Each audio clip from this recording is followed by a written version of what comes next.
archival material. And I'm here to welcome Libby Browne, who's going to tell us about the American Revolution in Philadelphia, and to thank Ed Shadova again for his tech support. We've got a full classroom, and the folks who couldn't get in here are next door seeing the same thing that we're seeing. Cell phones. Could you please turn off your cell phones? It might compete with the ringing of the Liberty Bell.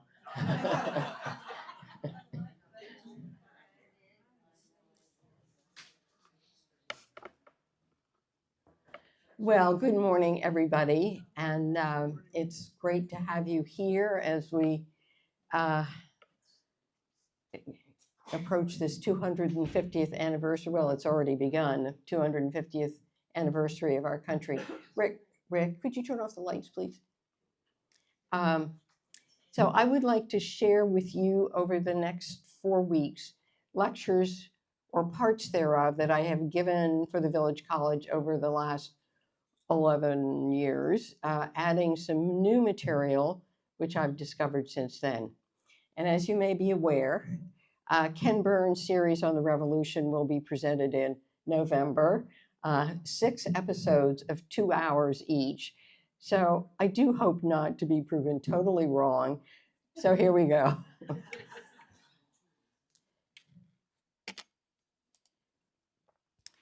As the 250th anniversary of the signing of the Declaration of Independence approaches, and the 250th of the beginnings of the American Revolution has already begun, I would like to share with you my fascination with it for this period, especially as it played out in Philadelphia.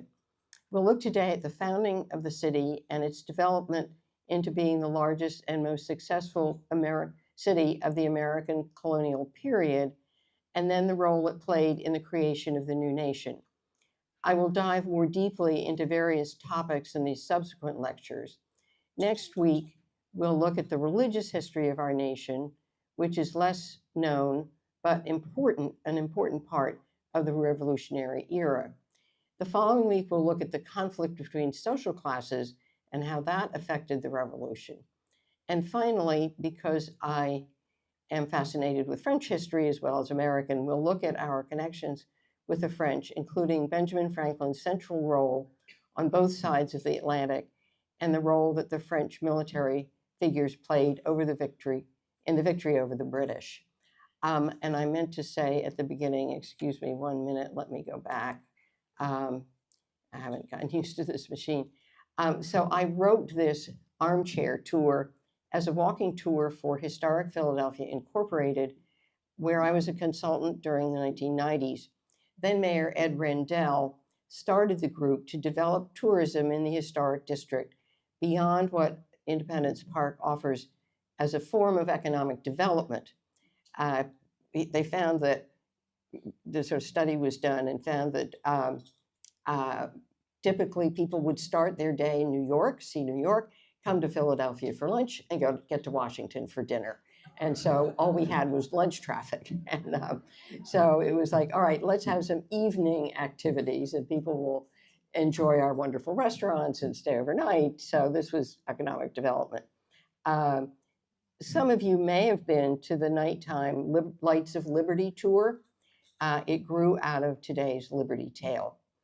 I wrote this tour and others. The Tipplers tour was especially popular, and trained guides to give them for 5 years. The goal was to present history as a story, not as a recitation of interesting facts at each stop. I'm indebted to historian Gary Nash, who helped me with the Lights of Liberty tour, and whose books have given me deep insight into early American history, especially Philadelphia. When I moved to Cathedral Village in 2011, I quickly realized that I was not going to be able to give walking tours of old Philadelphia on its quaint but treacherous sidewalks. So I adapted the tour concept to PowerPoint, thanks to Pat Bird, who showed me how to use it.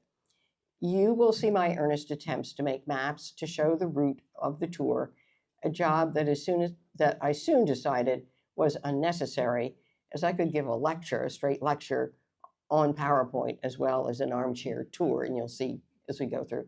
So a lot of this is kind of archaic, but It's been kind of fun for me to go back and see, oh, did you really, why did you do that? Anyway, and then as I said before, what we'll be looking at over the next 4 weeks, going through to the French role in the revolution, which was so important. So to get you oriented, this map shows the placement of Philadelphia at the narrowest suitable point between the Delaware and, oh, this is, all right, wait a minute to get this on here. So here, the Delaware River and the Schuylkill River on the west, this east. And you can see here, this is the layout of the original city. So this is the narrowest suitable point between the two rivers, 90 miles up the Delaware from the Atlantic Ocean, making the city accessible both for transatlantic trade and to the fertile farmlands to the west. Now this map shows the historic district with Independence National Historical Park in green, and then Old City and Society Hill. Our tour starts at Welcome Park, right down here, and goes briefly into Society Hill. The rest of the tour will be spent in Independence Park, which includes and interprets the original buildings where the founding of our nation took place. I've tried to use as many period images in this presentation as I could, but I also wanted to show you as if you were on the street, but then many of the early views are part of William and Thomas Birch's Views of Philadelphia, published in 1800, and you'll see a number of them. We're fortunate to be able to tell this story of America's creation in the very places that it happened. In this tour, you'll be able to see many of the sites that our founding fathers saw when they came to Philadelphia, sites that are very much part of Philadelphia today. Of course, we can't actually go back in time, so I'll ask you to use your imaginations as we go along. So let me set the scene. I want to tell you a story today, the story of William Penn and his vision for a colony based on religious tolerance, the story of how that vision gave rise to Philadelphia, a diverse, dynamic city, and the story of how that city became the natural meeting place for the events that created our nation as we became American. Please understand that our history, or any history, as the ongoing story of our aspirations and achievements, our struggles and conflicts, does not happen in a straight line. No one knew, for instance, in 1756, that there would be a United States of America in 20 years' time. The path was never clear, and people in all classes of society lived with tension and uncertainty. So we're here in Welcome Park, which I showed you on the map, a commemoration of William Penn created the 1982 tercentenary of the city. This is the site of the house Penn lived in, called the Slate Roof House in 1700 and 1701. The park is laid out as the city was laid out, with the trees representing the 4 squares and the marble plinth in the center where City Hall stands, and with the streets in marble and the blocks in slate. So here you see the streets. This is Market Street, and then Broad is going across here. And then the 4 squares.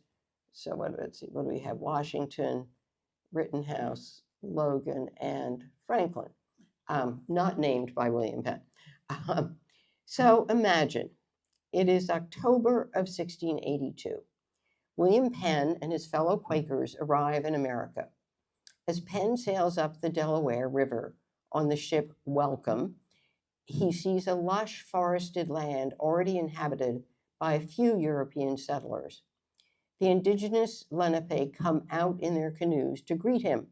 This strange Englishman, who has actually written to them in advance, saying that he wants to deal fairly and peaceably with them. He will not build a fort to keep them out, as was done in other colonies. Born in London in 1644, William Penn's early life is one of privilege.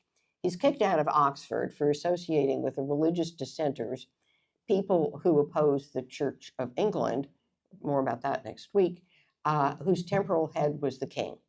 His father, Admiral Sir William Penn, is clearly not pleased and sends him to Paris to get it out of his system.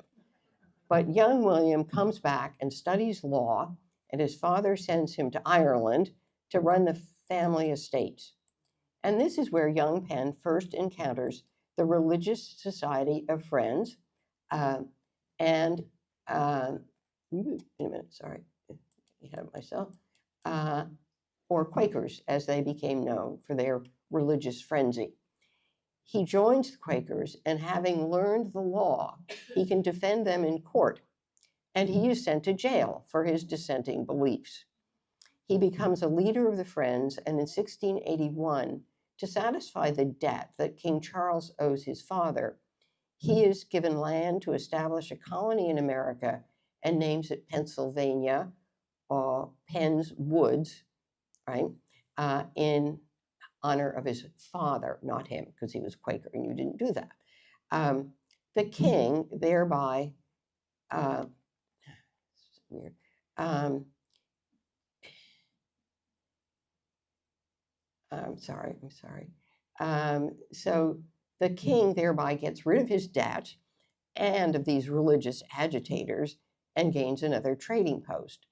William Penn and his descendants are the proprietors or owners of the new colony. So it's not like a royal governor.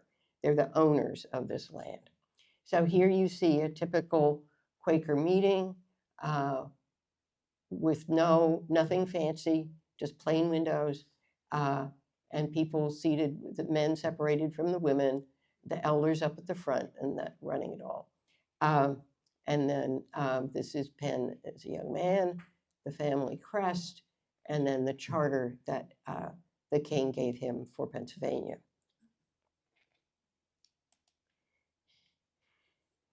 So he starts a colony which was one of the first to officially guarantee religious freedom.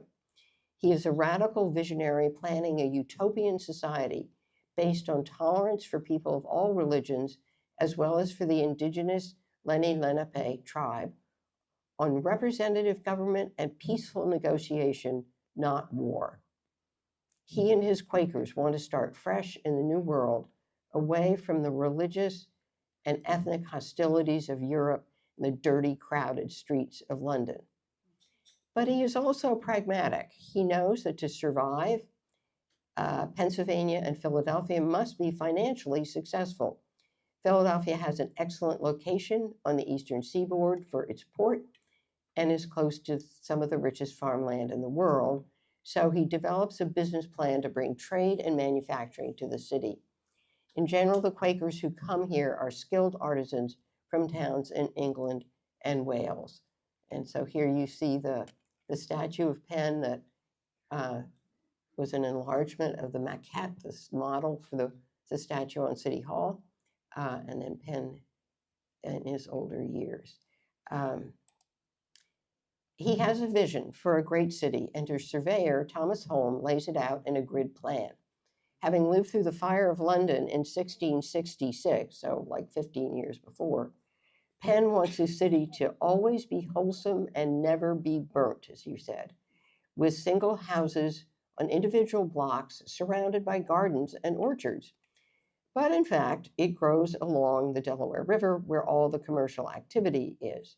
This is where the ships dock, where the ships are built, where the shops and the market are. This is where the people want to live, close together as they had been before in their towns back in England. Most houses are made of brick. They're narrow and built in rows, and increasing demand brings smaller streets cut through the big blocks.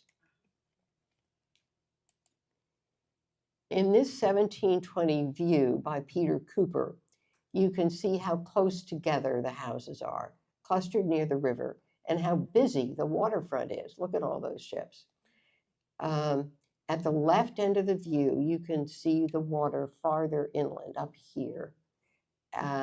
This is the dock, or Dock Creek, where Penn landed in 1682 at the Blue Anchor Tavern. You can see it in the home plan. Let me go back to that. So it's right in here, okay? It's like a little harbor in there.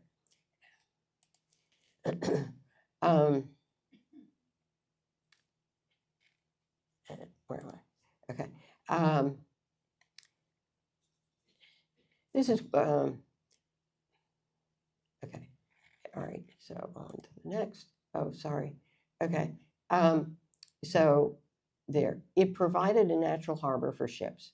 At number 14, and you can't possibly see it, but let's see, 14 is Samuel Carpenter's store is up here, a little bit in, and his house was nearby at 2nd and Sansom Streets here.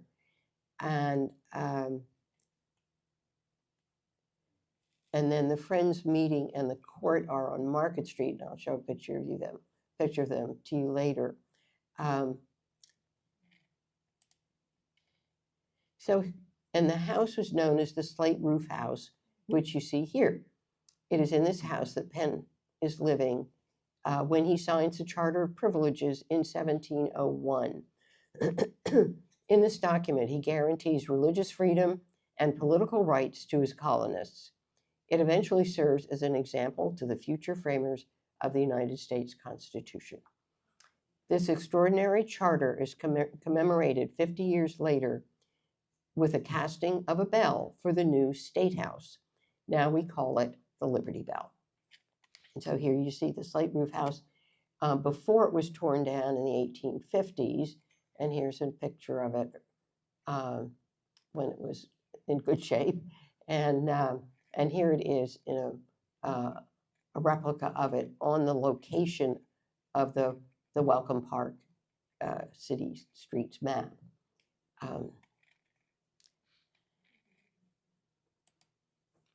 So let's have a look at how Penn's vision of what he called his holy experiment and the seed of a nation prospered and grew. Philadelphia becomes the dynamic center of the colonies due to the combination of active trade between Philadelphia, London, and the Caribbean that brings wealth, and that means the slave trade, of local manufacturing that provides jobs, and of religious tolerance that brings people of many different backgrounds and skills in search of a new life. So look how the city has grown since that 1720 view, and these church spires, a lot of different churches. And then you can see here along the waterfront, all the merchants with their docks, their wharves where the goods come in and go, and they're making money. And the city thrives. By the 1740s, a bridge is built across Dock Creek, just by the tavern at 2nd and Spruce Street that you see here. And people begin moving across into an area that became known as the Society's Hill, named for the Free Society of Traders, to which Penn makes a land grant for development early on. Unfortunately, it fails, but the name sticks. A new market, churches and taverns are being built along with houses. So here's the new market at 2nd and Pine Street, now called Head House. Here's the little Head House building that's still there. And then the Manful of Trouble Tavern, which recently reopened. I don't know if you've read about that, but it's been restored, re-restored, and has, you can go in and have a beer, or cider, whatever. And then there's a little museum upstairs, so it's great. And then St. Peter's Church was built at 3rd and Pine Streets. So let's go down 3rd Street in Society Hill. Imagine that the front door of this grand house has just opened, and out comes Elizabeth Powell. She and her husband Samuel, who would become mayor of Philadelphia, have lived there since their marriage in 1769. Samuel inherited much of the property around here from his father and grandfather, both Quaker merchants. Although they were married at the Anglican Christ Church over by the High Street Market, Elizabeth finds it's a lot pleasanter and easier to go to St. Peter's just down 3rd Street at the corner of Pine. There's also a new market over at 2nd and Pine Streets where you can get all sorts of goods made by the local craftsmen. She does love living here in this tranquil neighborhood in her fine house in the latest style. It was decorated and furnished by Philadelphia's best craftsmen, men who were drawn here from all parts of Europe by William Penn's promise of religious freedom and good work.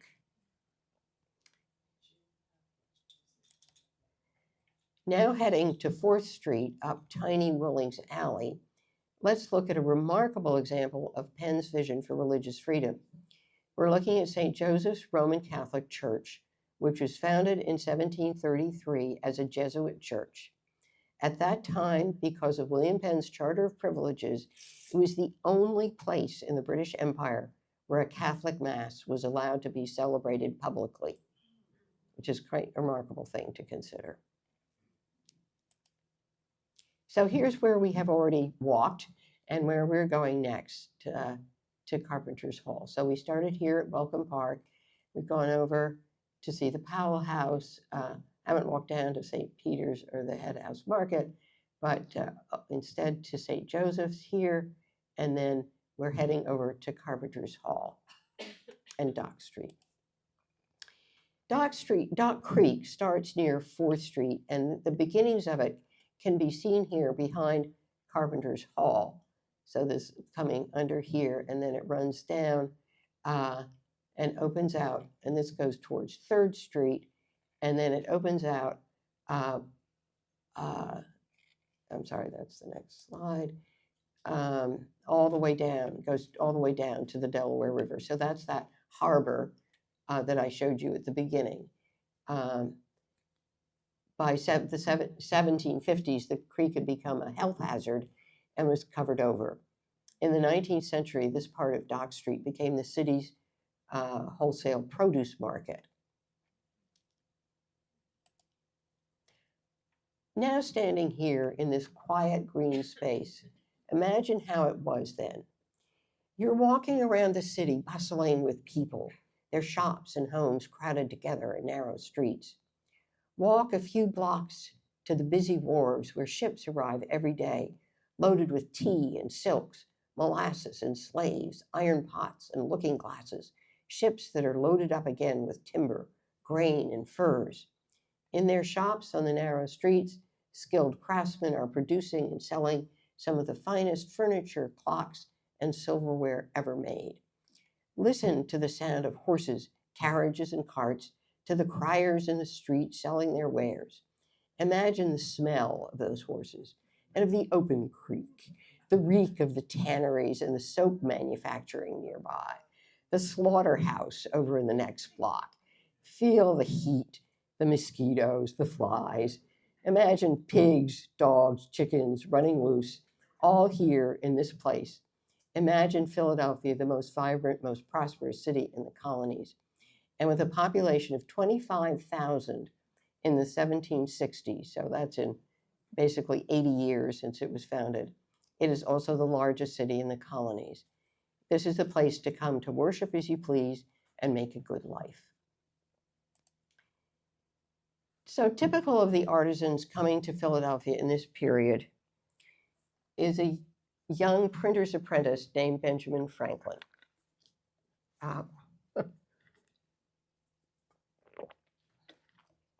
Excuse me. Born in Boston in 1706, he arrives here in search of work in 1723 and prospers as so many like him were doing. He quickly turns his energies to making his fortune in printing and to improving the life of the young city. He's able to retire from his printing business a wealthy man at age 45. He invents practical solutions to everyday problems. Bifocals, you see him wearing bifocals here. The Franklin stove, the lightning rod. And he finds practical solutions to problems like street paving, street lights, and covering over Dock Creek. He starts the Town Watch, fire companies, and fire insurance. He joins in founding the nation's first hospital, Pennsylvania Hospital. He reaches beyond the practical to the intellectual life of the city, bringing artisans together first to share books and discuss them, and then to establish the first subscription library in the colonies, the Library Company, which still exists today. The Academy and College of Philadelphia, which is now the University of Pennsylvania, the American Philosophical Society for the promotion of useful knowledge, still here on Fifth Street. He contributed immensely to the flowering of Philadelphia, and these accomplishments continue to affect our lives today. A place Franklin likes to stop in often is City Tavern. In the early days, taverns were central to the community. Before television and the internet, this is where you would go to get the news, do business, meet your friends, and have a good meal, and have a good drink. In 1773, a group of Philadelphia merchants built City Tavern that you see here on 2nd Street near Walnut. It's directly across the street from Welcome Park. It is described by John Adams as, quote, the most genteel tavern in the colonies, which makes you wonder what all the other ones were like. And Franklin often thanked the Almighty for the elbow, which, he said, allows one to bring a drink to the mouth. Good for you, Franklin.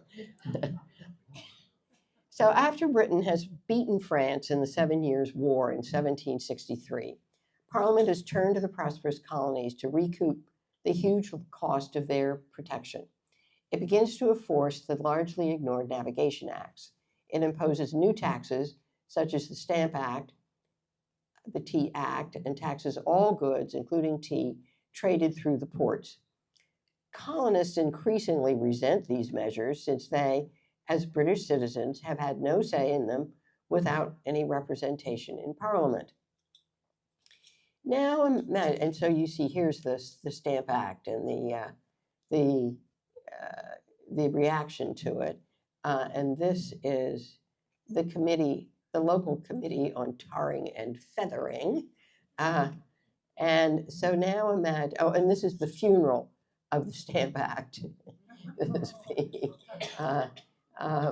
So now imagine that it is December of 1773.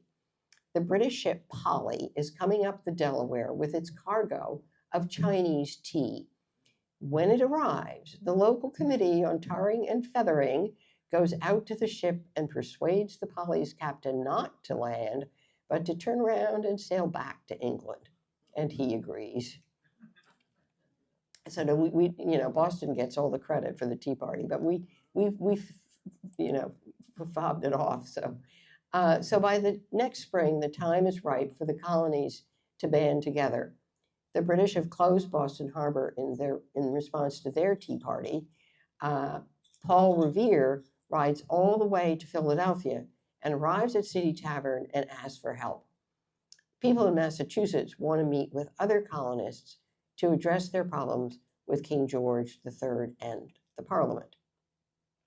So here he is. So as a result, in the fall of 1774, representatives of the colonies meet together for the first time, and for the first time they respond as Americans rather than as British subjects. It is to Philadelphia, to this very building, Carpenter's Hall, the recently completed Guild Hall of the Carpenters Company, that the First Continental Congress comes. Note that they meet down a narrow alleyway away from the proprietary gaze. Remember, the proprietors, the Penns. This is, Penn's grandson, John, is in charge at this point. The goal of the Congress is to persuade Parliament to change its taxation policies. They want to stand up for their traditional liberties as loyal Englishmen. But in fact, the action they took was to boycott all British goods and to agree to form militias, so volunteer military groups. This is the first of 3 meetings when political leaders with conservative expectations take radical action. Who are these leaders from the colonies we call the Founding Fathers? They're all well-educated white men of property, lawyers, political and business leaders, chosen by their colonial assemblies to come to Philadelphia. Many know each other from their college days. They have read the works of the European thinkers such as John Locke, Voltaire, Rousseau, books full of ideas about liberty and the natural rights of man and about constitutional government. For these delegates, Benjamin Franklin is a perfect example of the natural man of the New World with no inherited wealth and little formal education.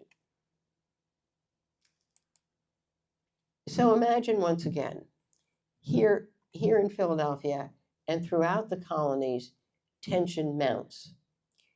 What would these men meeting in Carpenter's Hall do next? Would there be war?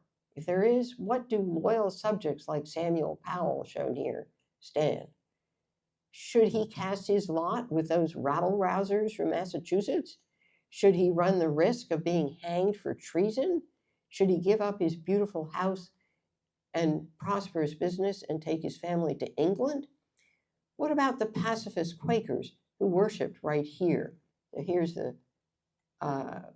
meeting and school of the Quakers, of the Friends, and this is where they were located. This is Carpenter's Hall, right next to it. Their belief that there is a piece of the divine in every human being prevents them from taking up arms. What of the growing numbers of poor people and the artisans in the city? They're beginning to agitate for change in the power structure. What of the slaves? They hear that the British will grant their freedom if they join their army. Just imagine the discussions in the homes, the shops, the churches, and the taverns of Philadelphia. What would you do?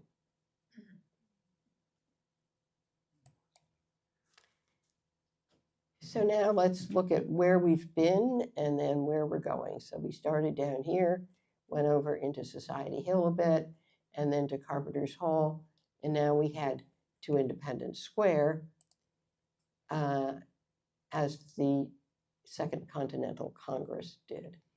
In the next chapter of our tale, we'll see how these men of ideas became men of action again. We move, as they do in 1775, to the State House for the Second Continental Congress. The proprietor, John Penn, has permitted them to meet there. By the spring of 1775, when Congress reopens, the debate over resolving issues with King and Parliament or breaking away as an independent nation continued. Moderate lawyer and writer John Dickinson writes the Olive Branch petition to the king seeking reconciliation with the colonists. George III does not read it. Fighting has broken out in Massachusetts at the battles of Lexington and Concord in April. Congress must direct the war effort and try to resolve the power conflict. It appoints George Washington commander-in-chief of the Continental Army. In January of 1776, Thomas Paine's Common Sense is published, and anyone who can read reads it.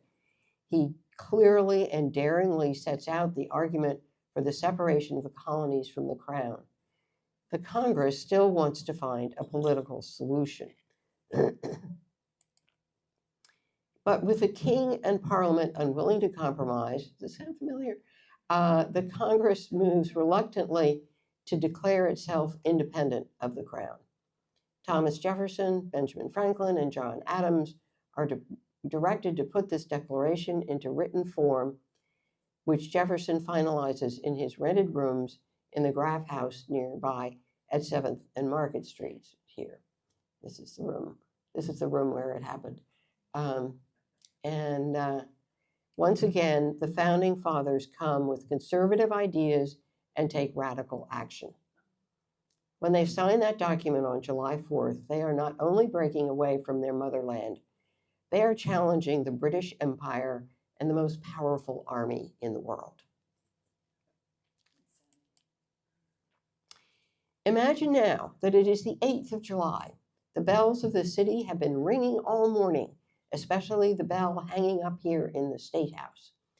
The sheriff of Philadelphia, John Nixon, who you see here, walks out the door to announce publicly what the English might well call high treason. But he sees before him a huge crowd of American citizens gathered to hear the latest news. Standing on a platform, he reads out to them the document that 4 days earlier was adopted by our founders, those men of ideas who became men of action, the Declaration of Independence. After hearing the now famous words from when in the course of human events to we mutually pledge to each other our lives, our fortunes, and our sacred honor, which is a big pledge, the crowd erupts with joy, rushes into the courtroom, and tears the king's coat of arms down from above the judge's bench. It's been put back up here, and burns it. The bonfires, the celebrations, and the bell ringing continue into the night. The United States of America is born.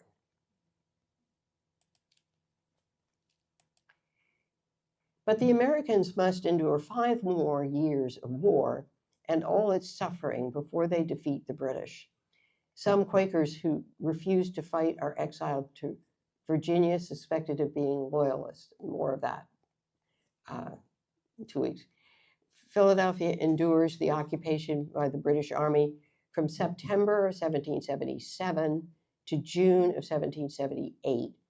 Although loyalists, many of them prosperous merchants, welcome the British, who will protect them from the ruffian American soldiers. The Powells moved to the servants' quarters at the back of their house when the Earl of Carlisle takes over the front. General George Washington and his troops are encamped at Valley Forge.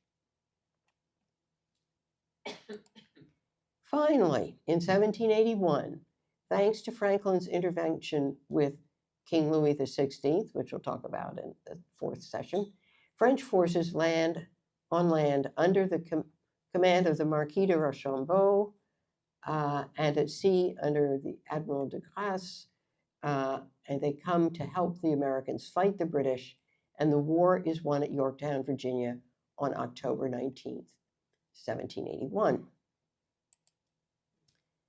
The new nation is now established, but it isn't working. But somebody's cell phone is. And by 1787, the men of ideas decide to meet again to fix the Articles of Confederation, which had been set up. With George Washington presiding here in the Assembly Room, they meet again in the State House in May, and instead of fixing the Articles, they work through the hot summer days behind closed doors and closed windows to prevent press leaks. And by September, they have created a whole new form of government by writing the Constitution of the United States, an action far more radical than their intention. James Madison, Alexander Hamilton, George Washington, Benjamin Franklin, and others put down on paper the ideas and principles of the rights of man that they have discussed and considered for so long. Instead of the loose arrangement of the Articles of Confederation, in which the states were effectively separate countries, they create a federal government with 3 branches with checks and balances among them, inspired by the philosophers Edmund Burke and the Duc de Montesquieu, Baron de Montesquieu. 4 years later, the first 10 amendments, known as the Bill of Rights, are added, defining the rights and responsibilities of citizens. Among them is the freedom of religion, the radical concept pioneered by William Penn here in Pennsylvania. We have become American. We have discarded the ways of the past and invented a new and unique identity. But the founders could not know if this bold experiment would work. At the end of the convention, 81-year-old Benjamin Franklin was asked by Elizabeth Powell what kind of government we would have. And he replied, "A republic, madam, if you can keep it." Mm. Because of its role in creating the new government of the United States, Philadelphia is the natural site for the capital of the country from 1790 to 1800, while the newly created city of Washington is under construction. In the newly built Congress Hall, which you see here in this birch print and then here as it looks today, the House of Representatives meets downstairs and the Senate upstairs. So the upper house and the lower house, right? That's where it comes from. No, it does. And it is where John Adams is inaugurated as the second president in 1797, making this the first peaceful transfer of power in the modern world. And there they are. In the upstairs of Old City Hall is where the Supreme Court sits. So here's City Hall here, and this was the Supreme Court room. The executive offices are upstairs in the State House. You do understand that Independence Hall is a name that came later, okay? So this was the Pennsylvania State headquarters initially. So it was city and state headquarters. So these three small buildings, 1, 2, 3, house the local, state, and federal governments, and all three branches of the federal government: legislative, judicial, and executive. Compare this space in one city block, half a city block, today to today's Washington, D.C. Congress moved there with great reluctance in 1800. They had to give up the elegant, dynamic, cosmopolitan life here for barren, unfinished, muddy Washington. Imagine the excitement in this period as a new nation is being defined and begins its dynamic growth. Looking across the street from Independence Hall to where the Liberty Bell is now, let's consider it. The bell was cast in 1751, as you remember, 50 years after William Penn issued his Charter of Privileges, right? The 17th century gentleman could hardly have imagined that his colonists would rebel against the crown. He also could hardly imagine that his city and its people would look the way they do today. But the tolerance and respect for diversity of religious and political thought that he established here bore fruit in this holy experiment that he called the seed of a nation. And so we have come full circle on our liberty tale. It began with William Penn and his radical vision of religious and political liberty, and closes with our bell, which symbolizes liberty's singular place in our national life. So, thank you for joining me on the Liberty Tale. And then I have a postscript.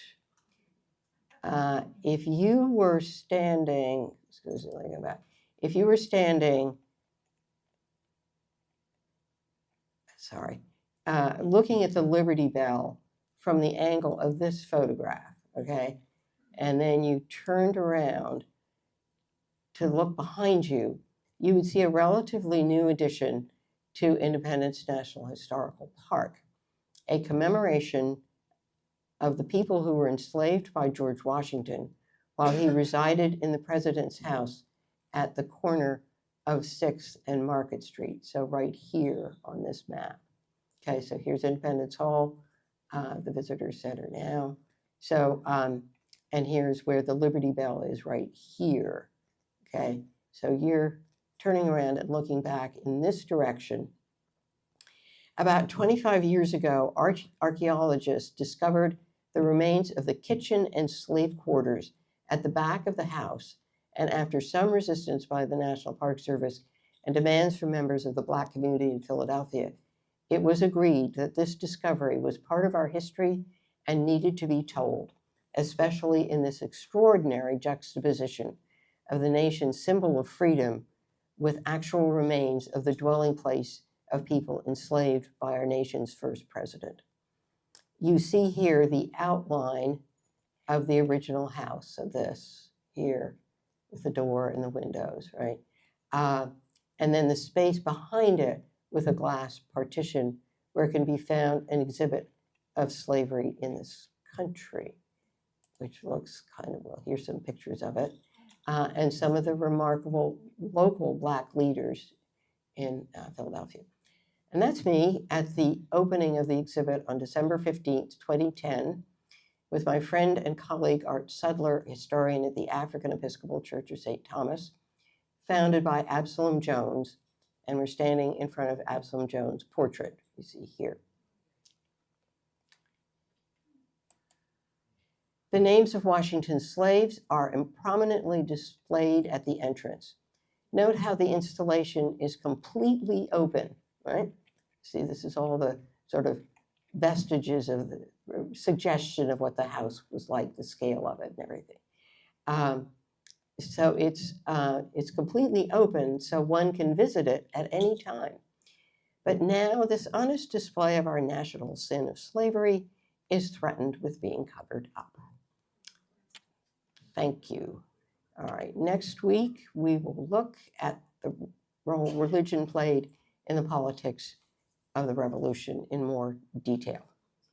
Okay. Say that again, Libby. I was busy looking. Next week we'll look at the role religion played in the politics of the revolution in more detail than I gave you today.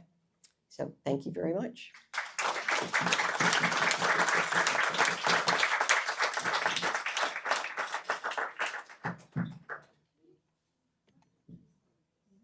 So any questions? Okay. I've got a kind of fun personal comment, Libby. My maiden name was Browne, Yes.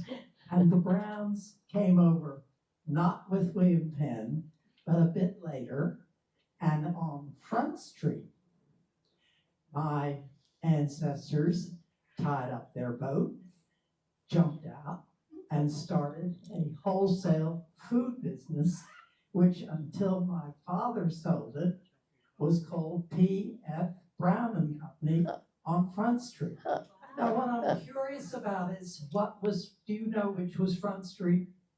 Well, yeah, I mean, it's still there. Is it? Well, that's what I wonder. Yeah, I've been down there lately. Yeah, I know, I'm sorry. But I thought that was kind of fun. Yeah, it is. made me think about Do it. you know where on Front Street it No, was? I knew Yeah. you were going to ask. Yeah, I didn't okay. pull up all those dates. My grandmother was very good at that. Yeah, well, because the block between Market and Race, two blocks, Yeah, is pretty much intact. yeah. So there are Well, I'll have to get down there and see if I Yeah. can find it. Mhm. But I thought that was interesting. Until my father's death, that business was there. I'll be darned. Very good. But I went Yeah. to school on the money front.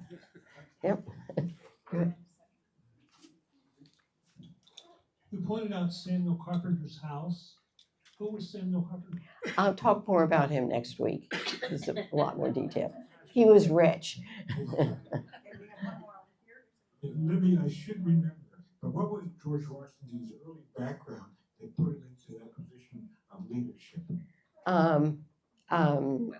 It's called the French and Indian War, and he was a young, can't remember the, Alan, are you here? Colonel, yeah.